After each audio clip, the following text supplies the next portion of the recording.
कुलदीप बिश्नोई ने कांग्रेस पार्टी के साथ गद्दारी करके और अपने मतदाताओं के साथ विश्वासघात किया और उसने वोट क्रॉस कर दी, तो हमने उस वक्त सोच लिया था कि ऐसे व्यक्ति को कांग्रेस पार्टी में कांग्रेस नहीं रखेगी। कुलदीप बिश्नोई ने जिस समय कांग्रेस पार्टी को छोड़ा, उन्होंने कारण बताया था कि गुटबाजी और आंतरिक कलह की वजह से मैं कांग्रेस पार्टी को छोड़ के जा रहा हूं। इस बात में कितनी सच्चाई? आपने बहुत अच्छा प्रश्न किया। जिस पार्टी में कुलदीप बिश्नोई आया, सबसे ज्यादा आंतरिक कलह इसी पार्टी में। कलह है इनके घर में, कलह है इसकी पार्टी में, कलह को डर करके ही इसने कांग्रेस के साथ विश्वासघात किया। मैं तो बड़ा हैरान हूँ कि 4 महीने से कुलदीप बिश्नोई भारतीय जनता पार्टी में शामिल हो गए। आज तक मैंने उनका वो चित्र ही नहीं देखा जो भारतीय जनता पार्टी के दफ्तर में गए हों। यमपुर का चुनाव एक फैसला करेगा, क्योंकि लोगों को पता चल चुका है कि मनोहर लाल जी जाने वाले मुख्यमंत्री। एक बयान कुलदीप बिश्नोई की तरफ से आया था कि आदमपुर में जो कुलदीप बिश्नोई है या फिर भजन लाल है, जो उनका गढ़ है, कितना ही बड़ा कोई भी मजबूत प्रत्याशी क्यों ना आ जाए, उनको वहां से पछाड़ नहीं सकता। इस बात में आप कितना दम मानते हैं? देखो, भजन लाल जी की तो मैं चर्चा नहीं करूंगा क्योंकि वो स्वर्ग में है जी। लेकिन मैं कुलदीप बिश्नोई को बताना चाहता हूँ, ये तो हमारा एक कहावत है कि देनी आवे बुनाई घटावत आवे सूत। एक लंबे समय से इंतजार किया जा रहा था आदमपुर उपचुनाव को लेकर, तो फाइनली उसकी डेट जो है निर्धारित कर दी गई है। 3 नवंबर को होने जा रहे हैं आदमपुर उपचुनाव। तो इसी के चलते कांग्रेस पार्टी किस प्रकार की तैयारियां कर रही है, आइए जानते हैं पूर्व केंद्रीय मंत्री और हिसार जिला प्रभारी कांग्रेस की तरफ से जयप्रकाश जी, इनसे भी जानते हैं। सर, सबसे पहला सवाल, किस प्रकार की तैयारियां कांग्रेस पार्टी की तरफ से की जा रही है? कांग्रेस पार्टी ने तो उसी दिन तैयारी शुरू कर दी थी जिस दिन कुलदीप बिश्नोई ने कांग्रेस पार्टी के साथ गद्दारी करके और अपने मतदाताओं के साथ विश्वासघात किया और उसने वोट क्रॉस कर दी, तो हमने उस वक्त सोच लिया था कि ऐसे व्यक्ति को कांग्रेस पार्टी में कांग्रेस नहीं रखेगी। तो उसी दिन से तैयारी शुरू करती थी। तैयारी का मैं बताता हूँ, सबसे बड़ी तैयारी आप ये देखिए, 3 महीने से सत्ताधारी दल को, सत्ता को छोड़ करके किस तरीके से सीनियर लोग वहाँ से छोड़ करके आ रहे हैं, चाहे डूडी साहब हो, करण सिंह रानौलिया साहब हो, सोमवीर लांबा हो, हमारे काजल साहब हो, और जो इनके साथ साथी है, हमारे साथी थे, ये बहुत, रमेश बेनीवाल बहुत नज़दीक था कुलदीप बिश्नोई के। इन्होंने कहा कि नहीं, हम आपने गलत कदम उठाए, हम आपके साथ नहीं जाएंगे। तो इससे ही होता है कि हमारी तैयारी तो समय में चल रही है। जिस दिन इन्होंने ज्वाइन करी उस दिन भी हज़ारों की तादाद में थे। इन्होंने चंडीगढ़ जा कर के ज्वाइनिंग करी, उस दिन भी हज़ारों की तादाद में थे। अब हमारे प्रदीप बिश्नोई ने ज्वाइन करी, उस दिन भी कई सैकड़ों की तादाद में थे। जिस दिन हमने संजय जानी ने ज्वाइन की आदमपुर गांव में, पूर्व सरपंच हैं, तो उस दिन भी हज़ारों की तादाद में थी। और आज भी आप देखिए, चुनाव की घोषणा हो चुकी है। आज भी माननीय चौधरी भूपेंद्र सिंह हुड्डा और उदय भान जी के पास यहाँ से बहुत लोग जा रहे हैं, बीजेपी के कार्यकर्ता जो कांग्रेस पार्टी ज्वाइन करने जा रहे हैं। तो लोग कांग्रेस में आ रहे, पहला मौका है कि सत्ताधारी दल को छोड़ करके कांग्रेस में जो आ रहे हैं। इसका मतलब लोगों का भारतीय जनता पार्टी में विश्वास नहीं है। कुलदीप बिश्नोई ने जिस समय कांग्रेस पार्टी को छोड़ा, उन्होंने कारण बताया था कि गुटबाजी और आंतरिक कलह की वजह से मैं कांग्रेस पार्टी को छोड़ के जा रहा हूं। इस बात में कितनी सच्चाई? आपने बहुत अच्छा प्रश्न किया। जिस पार्टी में कुलदीप बिश्नोई आया, सबसे ज्यादा आंतरिक कलह इसी पार्टी में है। चौधरी वीरेंद्र सिंह इन्हीं की पार्टी के सीनियर नेता है ना, जो राज्यसभा के सदस्य हैं, उनके पिताजी बजिंदर के। तो उन्होंने ये क्या क्या बातें कही हैं इनके बारे में। क्या भारतीय जनता पार्टी के संगठन के लोगों का, सरकार में बैठे लोगों का, मैं सुनता हूँ कई बार जब इनके ऑर्गेनाइजिंग सेक्रेटरी दिल्ली से आते हैं, उनकी मीटिंग बुलाते हैं, किस तरह के आपस में एक दूसरे के खिलाफ विरोधाभास या आरोप लगते हैं। तो ये पार्टियों में स्वाभाविक प्रक्रिया है। और कांग्रेस में कहाँ अंतर्कलह था? अंतर्कलह तो ये हो रहा है।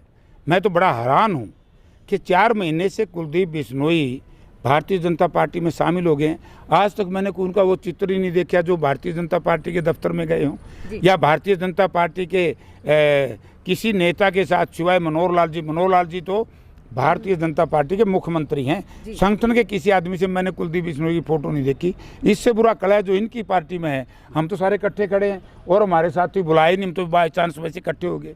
हमारे कोई कलह वलह नहीं है। कलह है इनके घर में, कलह है इसकी पार्टी में, कलह को डर करके ही इसने कांग्रेस के साथ विश्वासघात किया। उपचुनाव चाहे कहीं पर भी हो, सत्तारूढ़ पार्टी को उसका फायदा मिलता ही मिलता है। तो क्या इस फैक्टर को इस बार कांग्रेस पार्टी तोड़ पाएगी? नहीं मिला, नहीं मिलता। जिस दिन से भारतीय जनता पार्टी की सरकार बनी है, बड़ौदा उपचुनाव में बीजेपी आ रही, एलनाबाद उपचुनाव में बीजेपी आ रही, और अब बीजेपी आ रही, अब बुरी तरीके से आ रही। 2024 का जो विधानसभा चुनाव होने वाला है, आदमपुर उपचुनाव उस ताले की एक चाबी बन सकता है। क्या कांग्रेस पार्टी इस चाबी को हासिल कर पाएगी? मैं इससे भी आगे बताता हूँ आप कि आदमपुर का चुनाव एक फैसला करेगा, क्योंकि लोगों को पता चल चुका है कि मनोहर लाल जी जाने वाले मुख्यमंत्री हैं। हरियाणा प्रदेश की दर्रो दीवार पे लिखा जा चुका है कि मनोहर लाल जी जाएंगे और कांग्रेस पार्टी चौधरी भूपेंद्र सिंह हुड्डा के नेतृत्व में सरकार बनाएगी। लोगों ने भी अब ये फैसला करना है कि आप कैसी सरकार चाहते हो। लोगों ने ये फैसला करना है क्या आप ऐसे कुलदीप बिश्नोई जैसे लोगों को, जिस पार्टी ने शरण दी है, जो राजनीतिक अपराधी हैं, ऐसी पार्टी को कौन वोट देगा? जी, जब भी त्रिकोणीय मुकाबला हुआ चुनाव में, जब भी त्रिकोणीय मुकाबला हुआ है, उसमें कांग्रेस पार्टी को बहुत फायदा हुआ है। लेकिन अगर इस बार की बात करें तो आम आदमी पार्टी जो है लगातार उभर कर सामने आ रही है। अगर कुछ समय पहले की बात करें तो आदमपुर में 2 राज्यों के मंत्री भी वहां पर पहुंचे थे। तो उसके बाद क्या आपको लगता है इस बार भी आम आदमी पार्टी को और जितनी भी पार्टियां उनको पछाड़ कर कांग्रेस पार्टी आगे बढ़ पाएगी? कांग्रेस पार्टी तो जीतेगी जी, ये पार्टी तो कहीं बचेगी नहीं, भारतीय जनता पार्टी नहीं बचेगी। यही आप लोग देख रहे हैं कि बार बार कुलदीप बिश्नोई कह रहे कि भूपेंद्र सिंह हुड्डा उसका बेटा चुनाव लड़े। अरे भूपेंद्र सिंह हुड्डा उसका बेटा क्यों चुनाव लड़े? वो राज्यसभा का एमपी है जी। वो इनकी तरह गद्दारी थोड़ा करेगा पार्टी के साथ दीपेंद्र हुड्डा। भूपेंद्र सिंह हुड्डा अपने मतदाताओं के साथ विश्वासघात थोड़ा करेगा। वो कलोई से एमएलए है। विश्वासघात कुलदीप तो सबको ही, जो खुद में बेईमानना है, दूसरे को भी बेईमान समझता है। तो इसलिए कांग्रेस पार्टी का जो भी उम्मीदवार आएगा मैदान में, कुलदीप बिश्नोई को बुरी तरीके से हराएगा। जी, तो कांग्रेस पार्टी से कौन इस बार आने वाला है सामने? कोई जानकारी अभी आप देना चाहेंगे? नहीं, हमारे हाथ में नहीं होता, ये पार्टी हाईकमांड फैसला करेगी। हमें तो जो वहां से जिसको चिट्ठी दे देंगे हम उसके साथ लग जाएंगे। आपने भी एक बार कुलदीप बिश्नोई के विरुद्ध में जो है इलेक्शन लड़ा था, कुछ ही हजार वोटों से जो है आपकी हार हुई थी। लेकिन उस समय ग्राउंड लेवल पे एक सवाल बड़ा निकलकर सामने आ रहा था बार बार कि आदमपुर से कांग्रेस पार्टी बाहर के कैंडिडेट को क्यों लेकर के आ रही है? क्या आदमपुर में ऐसा कोई कांग्रेस का मजबूत कैंडिडेट नहीं है जो कुलदीप बिश्नोई के विरोध में खड़ा हो सके? ऐसा नहीं है। कांग्रेस पार्टी के पास आदमपुर के लोग खूब मजबूत हैं, लोग खूब मजबूत हैं, लेकिन ये पार्टियों का अपना फैसला है। अगर इस बात की बात करें बाहर का, सबसे बाहर का तो कुलदीप बिश्नोई है जी। वो तो यहाँ का है ही नहीं। जिसके विदेशों में कारोबार हैं, जिसका परिवार विदेशों की नागरिकता आपने देख ली होगी। ये तो यहाँ से भागने वाले थे, पकौड़े बनने वाले थे, विदेशों की इनकी नागरिकता ले रखी है। ये यहाँ के कहाँ हैं? ये तो भारतवर्ष के भी नहीं है, ये तो विदेशों के बनने वाले थे। ये तो उस दिन पकड़े गए, रेड होगी मनी लॉन्ड्रिंग के मामले में। तो इसलिए ये नहीं कुछ बोल सकते। दूसरा सवाल ये है कि भारत एक है, पूरे देश का कोई आदमी कहीं भी चुनाव लड़ सकता है। कुलदीप बिश्नोई का भाई वहाँ नहीं लड़ता क्या? कालका में कुलदीप बिश्नोई ने के पिताजी ने बाहर जाकर के चुनाव नहीं लड़े थे क्या? तो ये तो ड्रामा है। सब इस देश के लोग हैं, जो भी यहाँ से लड़ेगा वो आदमपुर का ही लड़ेगा। एक बयान कुलदीप बिश्नोई की तरफ से आया था कि आदमपुर में जो कुलदीप बिश्नोई है या फिर भजन लाल है, जो उनका गढ़ है, कितना ही बड़ा कोई भी मजबूत प्रत्याशी क्यों ना आ जाए, उनको वहाँ से पछाड़ नहीं सकता। इस बात में आप कितना दम मानते हैं? देखो, भजनलाल जी की तो मैं चर्चा नहीं करूंगा क्योंकि वो स्वर्ग में है जी। लेकिन मैं कुलदीप बिश्नोई को बताना चाहता हूँ, ये तो हमारा एक कहावत है कि देनी आवे बुनाई घटावत आवे सूत। हर बार चुनाव में ड्रामे करता है। 2009 में मरते मरते बचा, और वो भी हमारे कुछ साथियों ने मिस हैपनिंग की पार्टी के साथ, जिसकी वजह से नुकसान हुआ। अब की बार पार्टी ने भी फैसला ले लिया और हम सब ने भी ले लिया। जो भी नेता इस तरह का गलत कदम उठाएगा, जो कार्यकर्ता इस तरह का गलत कदम उठाएगा, उसको पार्टी से बाहर का दरवाजा नहीं, लोग उसका वही हर्ष करेंगे जो उन लोगों का हुआ है। साथ ही उनका ये भी कहना है कि भूपेंद्र सिंह हुड्डा को राजनीति नहीं करनी आती। अच्छा, यूँ सिखावागा जमा तीन नाला ये राजनीति भूपेंद्र सिंह ने ठगी नहीं करनी आती, बेईमानी नहीं करनी आती, विश्वासघात नहीं करना आता, दगा नहीं करना आता। चलिए सोनाली फोगाट मैटर उठाते हैं थोड़ा सा। जब आप वहाँ पर आए थे उस समय, जब मैंने ही आपका इंटरव्यू लिया था, तब आपने ये कहा था कि बहुत सारी ऐसी बातें हैं मैं बोलना चाहता हूँ लेकिन ये माहौल नहीं है, ये ऐसा मौका नहीं है जहाँ पे मुझे ऐसा कुछ बोलना चाहिए। तो ऐसा क्या था? क्या आप भी मानते हैं जो सवाल कुलदीप बिश्नोई के ऊपर बार बार उठाए जा रहे जिसकी वजह से उन्होंने हाथ में जल तक ले लिया, इस बात में आप कितना सही मानते हैं? राजनीतिक लोगों का नेम, राजनीतिक लोगों का जल को मैं नहीं रखता जी। ये सारा दिन जले ठा के रखे हैं। ये तो गंगा में नहा के झूठ बोलते हैं। कुलदीप बिश्नोई ने झूठ बोली, जाके सोनिया जी से कहने लगा, बोला जी अब की बार मैं कान पकड़ के कहता हूँ दोबारा गलती नहीं करूंगा, मैंने शामिल कर लो। कांग्रेस में फिर चला गया था। इन्हें भारतीय जनता पार्टी के खिलाफ तरह तरह की बात करी, जाकर के मनोहर लाल खट्टर जी के पाँव नहीं पकड़े कि मुझे कांग्रेस में भाजपा में शामिल कर लो। इसकी बात पे मैं कोई विश्वास नहीं करूँगा। लेकिन मैं एक बात कह सकता हूँ, जिस तरह की घटनाएं घटी, सोनाली जी को अपने मकान से, हिसार से चंडीगढ़ ले जाया गया। चंडीगढ़ से सीधा हिसार नहीं आना, तो उन्होंने हिसार आना था, हिसार से गुड़गांवा, रात को उनके फ्लैट पे जहाँ भी रोक किया, उसके बाद वहाँ गई। मैंने उसके, मेरे को परिवार के लोगों ने कहा कि गोवा में उनका कोई कार्यक्रम नहीं था। अगर ये सारा आप देखिए, अपराध के जगत में क्या होता है, जो क्रिमिनल केसेस हैं, क्रिमिनल केसेस में ये देखा जाता है ऑकरेंस कहाँ हुआ। ऑकरेंस हुआ हिसार में, सोनाली जी का अपहरण हुआ हिसार में। तो मैं ये कहना चाहता हूँ, आज भी कहना चाहता हूँ कि एक FIR CBI ने सोनाली के अपहरण की यहाँ से करनी चाहिए कि कौन लोग थे जो इनको वहाँ ले गए, फिर सोनाली जी किस किस से मिली। अगर इसी तरह का आम आदमी करण सिंह रानौलिया जी को यहाँ से घर से कोई ले जाए तो पुलिस सबसे पहले घर वालों से पूछे भी कौन लेके गया यहाँ से, और सिर्फ मर्डर 5 दिन बाद करे। तो ये तो देखना पड़ेगा कहाँ लेके, अपहरण कहाँ से हुआ है सोनाली जी का, वो हिसार से हुआ है। तो हिसार में एक FIR CBI ने दर्ज करनी चाहिए। जी चलिए, आखिरी सवाल, क्या आदमपुर की जनता से आप इतना उम्मीद कर सकते हैं कि अब जिस तरह से, क्योंकि जब दोनों मंत्री वहाँ पर पहुँचे थे, जो मुख्यमंत्री वहाँ आए, जब हम वहाँ पर गए थे कवरेज करने के लिए, तो हर किसी से, जिससे भी हमने बात की थी, हर किसी का यही कहना था कि कुलदीप बिश्नोई को यहाँ से निकालना नामुमकिन है, क्योंकि उन्होंने अपना पांव जो है यहाँ पर पूरी तरह से जमा रखा है। तो क्या कांग्रेस पार्टी को ज़्यादा मेहनत करनी पड़ेगी अब, या फिर जो फ्लो में अभी तक कांग्रेस पार्टी चलती आई है उसी फ्लो में चलेंगे? कांग्रेस पार्टी फ्लो में नहीं चल रही है। कांग्रेस पार्टी गांव-गांव में ग्रास रूट पे काम कर रही है। कांग्रेस पार्टी का हर कार्यकर्ता हर मतदाता के पास जा रहा है और जाएगा।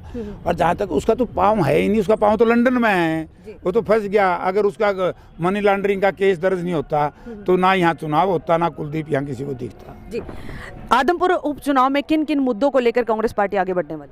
हम इस बात को लेकर के लड़ेंगे कि एक तरफ वो लोग हैं विश्वासघाती, एक तरफ वो लोग हैं जिन्होंने जनता के साथ दगा किया है, एक तरफ वो लोग हैं जिन्होंने देश की जनता की सेवा की है। एक तरफ भूपेंद्र सिंह हुड्डा का कार्यकाल, एक तरफ चौधरी अपना मनोहर लाल जी का कार्यकाल। तो उसमें हम उसको लेकर के सारी मुद्दों को उठाएंगे, और जब सारे मुद्दे सामने आएंगे, आप देखिए ना, हिसार के अंदर यूनिवर्सिटी किसके राज में बनी, आप ईमानदारी से गई, लाला लाजपत राय। हिसार के अंदर गुरु जमेश्वर यूनिवर्सिटी D ग्रेड था, उसको A ग्रेड किसके राज में मिला। हिसार की HAU पूरे एशिया में एक नंबर पे कौन लाने का काम किया, भूपेंद्र सिंह हुड्डा का राज लाने का काम किया। हिसार को मॉडर्न सिटी किसने बनाया, काउंटर मैग्नेट टाउन जिसका नाम है, जिसकी वजह से आज हिसार में sewerage treatment plant, storm water के नाले, ये सारा पैसा भारत सरकार से आया, 2005 में ही हुआ। हिसार में जो ये बाईपास बने हैं, हिसार के अंदर आप चारों तरफ से देखिए, ऐसा लगेगा कोई आदमी अगर 5-7 साल के बाद आया है, 8 साल से तो बेड़ा गर्क कर दिया हिसार का, उससे पहले का आप देखिए, मतलब कितनी सबसे मूलभूत जो सुविधा थी, असुविधा थी, उसको सुविधा में बदला, वो हादसी रोहतक रेलवे लाइन। तो कांग्रेस के राज में हुआ ना, हुड्डा साहब के राज में हुआ। तो ये सारे काम तो वहाँ हुए हैं। तो हम ये लोगों को बताएंगे कि भाई इन्होंने कुछ नहीं किया। अगर इतना बढ़िया काम जिन लोगों ने किया था, इन लोगों की तो सारों की पार्टी छोड़ने में मजबूर कर दिया। और एक ऐसे आदमी को ले आए, मैं उनके शब्द, कोई गलत शब्द इस्तेमाल नहीं करता, मैं ये उनके प्रति कुलदीप बिश्नोई के ये शब्द इस्तेमाल करूँगा, एक अविश्वासी व्यक्ति को भाजपा ने लेकर के अपने विश्वासनीय साथियों का साथ छोड़ दिया। इससे बड़ा बेईमाना कर नहीं सकती भारतीय जनता पार्टी। उपचुनाव में कांग्रेस पार्टी अपनी टक्कर में किसको मानती है? देखो, टक्कर तो भारतीय जनता पार्टी से हो, कुलदीप बिश्नोई से नहीं होगी। अगर कुलदीप बिश्नोई आज ये कह दे कि मैं मुख्यमंत्री बनूंगा और मुझे वोट दो, तब तो लोग ये भी कर ले कभी मुख्यमंत्री बनी जावे गलती से। अब तो एक साधारण कार्यकर्ता है भाजपा का वो, अब उससे तो क्या मुकाबला होगा, मुकाबला पार्टी से होगा। चलिए, बहुत बहुत धन्यवाद सर। तो ये थे हमारे साथ कांग्रेस हिसार जिला प्रभारी और पूर्व केंद्रीय मंत्री जयप्रकाश, जिनका साफ तौर पर कहना है कि कांग्रेस पार्टी जो है पूरे दमखम के साथ इस आदमपुर उपचुनाव में उतरने वाली है और पूरा जोर जो है वो लगा चुके हैं पहले से ही और आगे भी इसी तरह से लगा रहेगा। और कुलदीप बिश्नोई, जिसको वो एक अविश्वसनीय इंसान मानते हैं, कि अगर उसको आदमपुर की जनता चुनती है तो वाकई में वो खुद के साथ धोखा करने वाली बात होगी। आप लोगों का इस बारे में क्या कहना है? कमेंट बॉक्स में अपनी राय रखती है। क्या आप लोगों का इस बारे में क्या कहना है? कमेंट बॉक्स में अपनी राय रखते रहिए और देखते रहिए RSN एक्सप्रेस। मैं सोनिया किसी और खास अपडेट के साथ आप सबके सामने फिर से हाजिर होती हूँ। नमस्कार।